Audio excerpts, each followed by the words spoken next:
niñas y niños, bebés, incluso de pocos meses de nacidos, que son violentados sexualmente.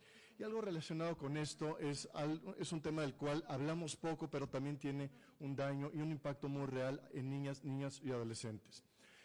Me gustaría hablar con ustedes, compartir algo acerca del problema de pornografía, no nada más pornografía infantil o material de abuso sexual infantil, sino también de la pornografía adulta y cómo este material impacta y causa un daño a niñas y niños. La pornografía ha sido definida por algunos como cualquier imagen que lleva a la persona al uso de otra para su propio placer sexual. Está desprovista de amor, de intimidad, de sentido de la relación o profundidad, y puede ser muy adictiva. Y es una realidad el tema de la adicción, del cual hablaremos en un momento más. Hay una diferencia también sustancial entre la pornografía ayer y la pornografía hoy. Anteriormente la pornografía era poco accesible. Un adolescente hace 20, 30, 40 años tenía que pedirle apoyo a alguien, ¿no? Tenía que pedirle ayuda a algún compañero, a un primo, etcétera, que le facilitara alguna revista, y en general era poco accesible. También había restricciones por lo que se refiere a edad, al lugar, etcétera. Había que buscarla, y también el material que era accesible era bidimensional, es decir, estaba impreso, punto. Y también había una cierta, digamos, vergüenza relacionada con la búsqueda de este material. Hoy la diferencia es, número uno, que no hay que buscarla, sino que la pornografía los busca a ellos. La pornografía busca a nuestras niñas, busca a nuestros niños. Aquí en pantalla tienen ustedes una imagen, seguramente alguno de ustedes vio la película Wicked. No sé si se enteraron de un escándalo en torno a esta película.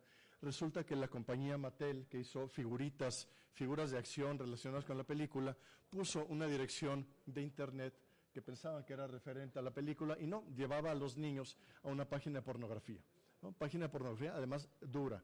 En fin, fue un escándalo, pero esto evidencia también cómo hoy día los niños no están protegidos, y este es un fenómeno realmente reciente, de unos 20 años para acá, el hecho de la exposición de niñas y niños a la pornografía, a raíz del incremento de la popularidad, de que se ha popularizado el uso del teléfono inteligente. Cualquier persona puede acceder a material completamente violento y transgresor.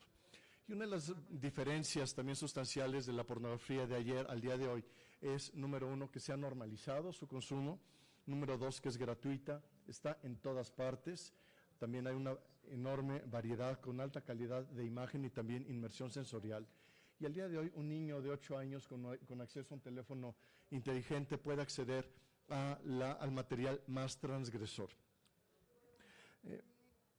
Por otra parte, es muchas veces también interactiva y, como mencionaba, también transgresora. Y déjenme compartir con ustedes algo del tipo de pornografía que es accesible al día de hoy con un teléfono celular a unos cuantos clics.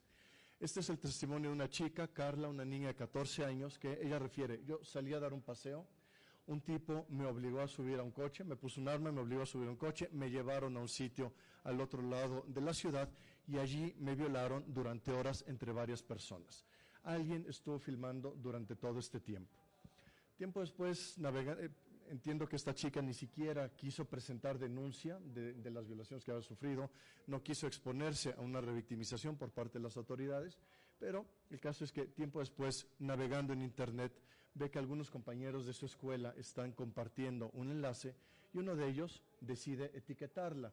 Ella le da clic a ese enlace y el vínculo la lleva a una página de pornografía donde estaban los videos de su violación, de sus violaciones. Algunos llevaban más de 400,000 visualizaciones. Este es el reflejo de un porcentaje muy importante de la pornografía que está accesible al día de hoy en Internet, que es pornografía de violación. Estamos hablando, en este caso en concreto, de material, así como tanto Valeria como Elohim nos hacían referencia a la importancia de referirnos adecuadamente a esta realidad. No estamos hablando de pornografía infantil, sino de material de violación de una persona menor de edad, material de abuso sexual infantil. Bien, ¿qué es la pornografía infantil? Ya lo hemos señalado. Está la definición, podríamos decir, como jurídica, ¿no? Toda representación por cualquier medio de un niño, de una niña, utilizado en actividades sexuales explícitas, reales o simuladas. Y aquí es importante también hacer referencia a esto, porque los casos que nos han referido, por ejemplo, de producción de material de abuso mediante inteligencia artificial, debería también estar contemplado por la legislación. Entonces, material de imágenes reales o simuladas o toda representación de las partes genitales de un niño con fines primordialmente sexuales. Pero me gusta más, o me parece que es mucho más clara esta definición, podríamos decir sociológica, que dice: la pornografía infantil suele exhibir el abuso sexual real de un menor de edad. Esto implica que consumir pornografía infantil significa muchas veces ser testigo de la violación de un niño, de una niña, ¿no? Y los niños utilizados para la producción del material resultan además con mucha frecuencia víctimas de trata. Bien, me interesa abordar la exposición de niñas y niños a la pornografía y cuáles son algunas de las consecuencias. Por ejemplo, está demostrado que esto deriva en una iniciación sexual a menor edad, también una cosificación de las personas, pero sobre todo normaliza conductas de riesgo. Por otra parte, normaliza la violencia. Otro fenómeno que se ha empezado a estudiar recientemente es lo que en inglés se denomina child-on-child sex abuse, abuso sexual cometido por niños en agravio de otros niños. Y esto coinciden las autoridades en referir que es una consecuencia del consumo o de la exposición a pornografía por parte de personas menores de edad, niñas, niños y adolescentes. También un consumo compulsivo que puede traducirse también en adicción y también, desde el punto de vista médico, disfunción eréctil propiciada por el consumo de pornografía. Bien, otros de los efectos nocivos, parte del impacto en la salud mental y emocional, como ya mencionábamos, el desarrollo de comportamientos adictivos. El consumo de pornografía desarrolla o propicia descargas de dopamina en el cerebro. Piensen ustedes el cerebro infantil que está apenas construyéndose y que empieza a construirse de la mano del consumo de este tipo de material, el impacto que tiene al cerebro. En breve veremos una imagen que muestra, que evidencia el impacto al cerebro. Por otra parte, también pérdida de voluntad, la persona menor de edad pierde capacidad de autocontrol, también terminan impactándose los mecanismos de autorregulación. Por otra parte, un fenómeno de tolerancia o habituación. Como sucede con una droga o con una sustancia adictiva, una persona llega un momento en que alcanza un cierto umbral de habituación y esto la lleva a buscar material cada vez más, en el caso de una sustancias cada vez más fuertes. El caso, por ejemplo, de la adicción a este tipo de contenidos les lleva a buscar contenidos más transgresores, es decir, con mayor violencia o con víctimas más jóvenes o con víctimas más transgresoras. Por otra parte, también hay una dependencia y desestabilidad, trastornos del estado de ánimo y también falta de motivación, sensación de estancamiento en la vida, tendencia a la procrastinación, etc.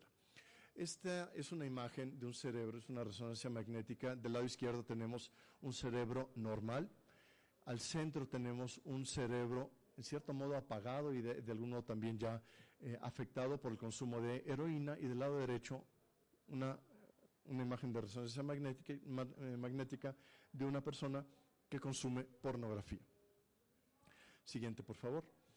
También desde el punto de vista cognitivo y social hay una alteración estructural y química del cerebro, como acabamos de ver en la imagen, cambios físicos reales en la configuración cerebral, dificultad de concentración, problemas para enfocarse en tareas determinadas, indecisión, pérdida de la facultad para tomar decisiones, aislamiento social, disminución del deseo de convivencia o de socialización, entre otras.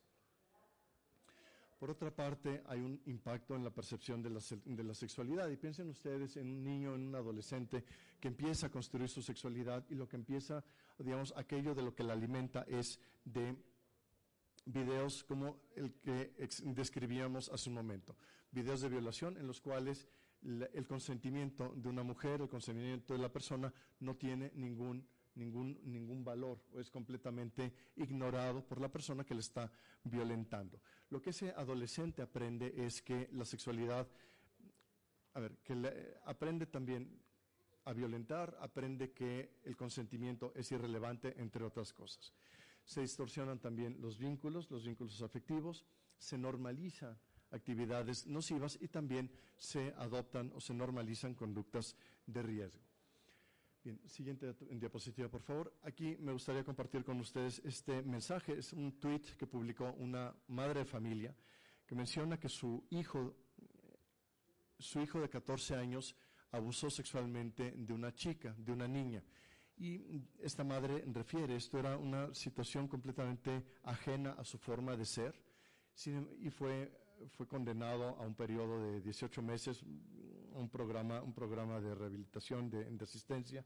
Y durante este tiempo hablamos con él y él nos decía que llevaba 2 años consumiendo pornografía violenta y que esto es lo que lo había llevado precisamente a cometer esos actos. En nuestro país hemos visto recientemente estas 2 noticias. Niña de 6 es raptada y abusada sexualmente por un niño de 12 en Nuevo León. Otro caso, aquí en Ciudad de México, esta es una nota de 2023, niños de 6 y 9 años violan a su prima de 5 en Tlalpan, mientras los papás veían un partido de la selección mexicana.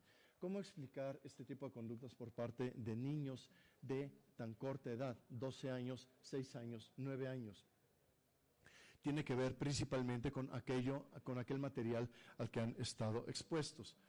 Y en Australia, por ejemplo, recientemente se publicó esta nota, una queja de maestras de escuela que refieren, por ejemplo, dos elementos. Por una parte, el ambiente nocivo y tóxico derivado de que niños de kinder comparten pornografía y cómo esto se convierte en un ambiente hostil para sus compañeritas. Y por otra parte, maestras de secundaria que refieren haber recibido amenazas de violación por parte de sus estudiantes. Female teachers con mujeres que han enfrentado amenazas de violación. Y por otra parte, en Inglaterra se presentó hace 3 años este estudio sobre violencia en el noviazgo, en el que se refiere, y estamos hablando de situaciones de violencia sexual real, que refieren mujeres adultas en el contexto de una relación ordinaria de pareja. Y cómo ellas mismas han sufrido, han sido bofeteadas, han recibido estrangulamiento, mordeduras, asfixia, etcétera, y también 46% refiere haber sido presionadas a tener relaciones sexuales. Esto derivado también del consumo de pornografía. Bien, vamos a avanzar. Esta es un testimonio de la cantante Billie Eilish. Dice: como mujer creo que la pornografía es una vergüenza. Yo solía ver mucha pornografía. Empecé a consumirla cuando tenía alrededor de 11 años. Creo que realmente destruyó mi cerebro y me siento increíblemente devastada por haber estado expuesta a tanta pornografía. Bien, otra más, por favor. I'm so angry that porn is so... Una más, muchas gracias. ¿Cuál es el reto que tenemos al día de hoy? Me parece evitar, sobre todo, la exposición de niños a la pornografía. Actualmente, ¿cuáles son los filtros en las plataformas de pornografía? Son así de eficaces para evitar el ingreso. Simplemente en la plataforma se pregunta: ¿tienes más de 18 años? Y al momento de dar clic, esto lleva al contenido más violento que podamos imaginarnos. Y de hecho, hace poco la activista Laila Micklewhite publicó en su cuenta de X esta captura de pantalla en un video de pornografía de esta plataforma. Decía: dale like si tienes menos de 18 años. Y aquí vemos más de 800 likes, muchas personas que dicen: bueno, yo solo tengo 13 años. Para hacer frente a esta situación, en Estados Unidos se han implementado leyes para exigir verificación de edad para acceder a contenido de pornografía. Aquí es muy llamativo que ya 24 estados han aprobado leyes para prohibir el acceso de personas menores de edad, a contenido, a material de pornografía, con la intención de proteger a la infancia. Esto se puede llevar a cabo de distintas maneras, pero bueno, es importante destacar que 24 estados de la Unión Americana ya han implementado este tipo de legislación para exigir verificación de edad. 18 estados más han introducido ya una reforma que está pendiente de aprobación. En 9 estados no ha habido todavía ninguna iniciativa a este respecto. En Inglaterra, en 2023, se aprobó la Online Safety Act, la Ley para la Protección en Línea, y esta ley establece, por ejemplo, un deber de cuidado para las plataformas. Establece también una protección específica para niñas, niños y adolescentes. Por ejemplo, obliga a las plataformas a evitar el acceso de niñas y niños a pornografía. Establece o impone el deber de una verificación de edad rigurosa, controles de privacidad y seguridad activos por sistema, por default, y también la obligación de retirar el contenido delictuoso, es decir, contenido de grooming o material de abuso sexual infantil. También impone multas elevadas hasta 18 millones de libras esterlinas o el 10% de la facturación global a las empresas que se nieguen a implementar este tipo de medidas. Responsabilidad penal de directivos por ignorar deliberadamente las obligaciones de esta ley, y también el órgano regulador puede ordenar el bloqueo o acceso. La Asamblea Nacional en Francia también aprobó recientemente una ley muy similar que establece una edad mínima para acceder a las redes sociales de 15 años, verificación de edad para sitios de pornografía. Existen distintos mecanismos, por ejemplo, un mecanismo que dice un tercero confirma que eres mayor de edad y notifica a la plataforma no recibe los datos personales del usuario, simplemente se le avisa si la persona es mayor de edad, puede acceder, o no es menor de edad y se niega el ingreso. Por otra parte, se establecen sanciones si no se implementa un sistema eficaz. La agencia reguladora puede también ordenar a los proveedores de Internet a bloquear el acceso. También establece cárcel a los directivos de empresas tecnológicas que se nieguen a colaborar con las órdenes de retiro. Bien, habría mucho que decir todavía sobre este tema. Me parece que tenemos un reto muy importante en nuestro país, que es proteger a nuestras infancias del acceso a este contenido. Quisiera terminar simplemente con un testimonio de una investigadora inglesa que se ha dedicado al tema de pornografía, y ya con esto cierro.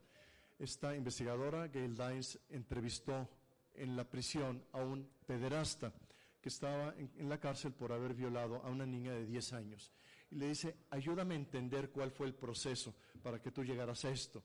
Y dice esta persona, realmente la cultura hizo gran parte del trabajo. Todo el material que esta niña ya había visto en Internet, los videos musicales, videos de pornografía, etcétera, ya había despertado en ella una curiosidad sexual precoz. De manera que para mí fue muy fácil persuadirla de tener relaciones sexuales conmigo. Ojo, esta es la perspectiva de un pederasta, y está hablando de una niña de 10 años. Esto no es una relación consentida. Pero, decía, ella no puso resistencia porque ya había nacido en ella, en cierto modo, como esa curiosidad sexual precoz. ¿Cuál es la conclusión de esto? El acceso de material de abuso sexual infantil, por una parte, coloca a los niños en riesgo de cometer actos de abuso, de violencia en contra de otros, pero también los expone a ser víctimas de un abuso, los expone a ser víctimas de la violencia sexual. Por eso la importancia de abordar este tema. Agradezco enormemente su atención. Muchísimas gracias.